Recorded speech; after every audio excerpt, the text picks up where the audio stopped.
My fiancée told me she was pregnant and started pressuring me to buy a house. What she didn't know, I'd had a vasectomy, so, at the baby shower, I handed her a notarized report and raised my glass congratulating the real father who was standing right next to her.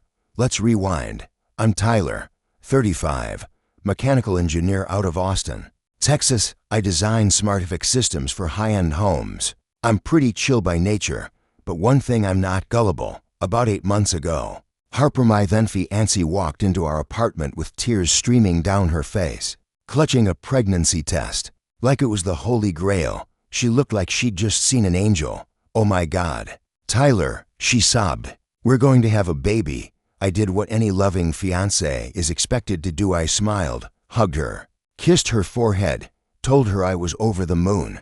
But behind that performance, my mind was already calculating, not in fear, not even in shock, just clarity. Because here's what Harper didn't know. I had a vasectomy 2 years before I ever met her. After a brutal breakup with an ex who used a fake pregnancy to control me, I made a decision. I got the procedure done, waited the required time, followed up with testing confirmed. 0 sperm. No accidents, no miracles. I hadn't mentioned it to Harper because we were still in that someday baby talk phase. It hadn't been relevant until now. At first, I gave her the benefit of the doubt. Maybe there was some rare medical condition. Maybe I was the edge case miracle they write journal articles about. But then she said it. We can't raise a baby in this cramped apartment. Tyler, we need a house, a yard, a nursery. I've already saved some listings. Just like that, the mask slipped. This wasn't joy. This was strategy. The pregnancy wasn't a gift, it was leverage. She thought she'd found her golden ticket to 30 years of financial security and 18 years of support. She was ready to cash in, and I was the bank. That's when the truth hit me like a punch to the chest. She cheated. Worse, she schemed. She wanted a ring, a house, a lifestyle. And she used a child that wasn't even mine as bait. But I didn't lose my temper. I didn't confront her. That would have given her room to twist things, to cry, manipulate, deny. I knew better. This wasn't a moment for rage, it was a moment for performance. She wanted a baby shower. Great.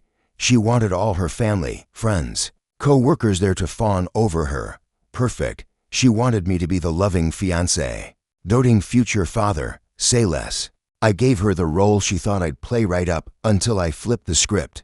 Over the next few weeks, I played it like a pro. I smiled when she talked about nurseries. I nodded when she showed me backyard layouts. I even insisted she invite her co-worker Liam to the shower, the same Liam who just happened to be on a work retreat with her the exact weekend this miracle baby would have been conceived. I'd already seen the Instagram stories.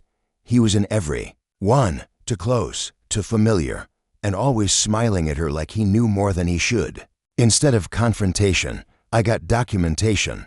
I called my urologist, requested a notarized letter confirming my vasectomy and follow-up results. It arrived a week before the baby shower. I placed it in a gift bag, tied a blue ribbon around it, and added a second envelope. That one was addressed to Liam. The day of the shower was a spectacle.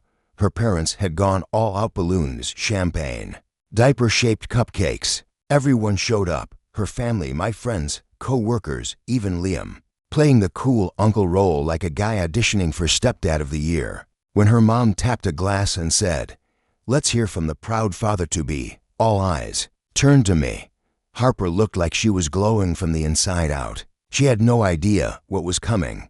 I walked up slowly, glass in hand, smiling. I cleared my throat. Thank you all for being here today. It's been such a special day, not just because of the baby, but because it reminded me what family means. Trust, honesty, love. There were approving nods around the room. Harper looked like she was ready to cry. In that spirit, I continued. I brought 2 very special gifts today, one for the mother-to-be, and one for the man who's had such a big role in this journey. Polite laughter, nervous giggles. Harper's smile started to fade. I handed her the first envelope. She opened it, read the letter. Her face turned paper white. "Harper," I said, voice calm but clear. "I had a vasectomy 2 years before we met. This document confirms that. So unless I'm the next Virgin Mary, you might have some explaining to do. Gasps, pure silence. I turned to Liam and handed him the second envelope. "Congratulations, man. Looks like you're going to be a dad." He went ghost white. Harper's scream pierced the air. Her mom fainted. Guests were whispering, some openly recording on their phones. Harper's dad tried to get in my face, but I just raised my hands. "All yours now," and I walked out, with my dignity, my wallet, and my sanity fully intact. Of course, she tried calling, wanted closure, explanations, apologies. I sent one message back: "Send me the bill for the baby shower." I did say I'd cover half, but the story didn't end there. 2 weeks later, I was served legal papers. Harper had lawyered up and was suing me for paternity and child support.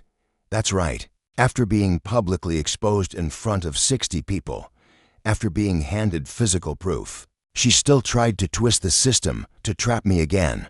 Her lawyer claimed that since we were engaged and living together, I had assumed the role of father, that I owed her for promises and emotional damages. I won't lie, I had a moment of panic. I've seen the justice system lean the wrong way. But then, I remembered I'd kept everything.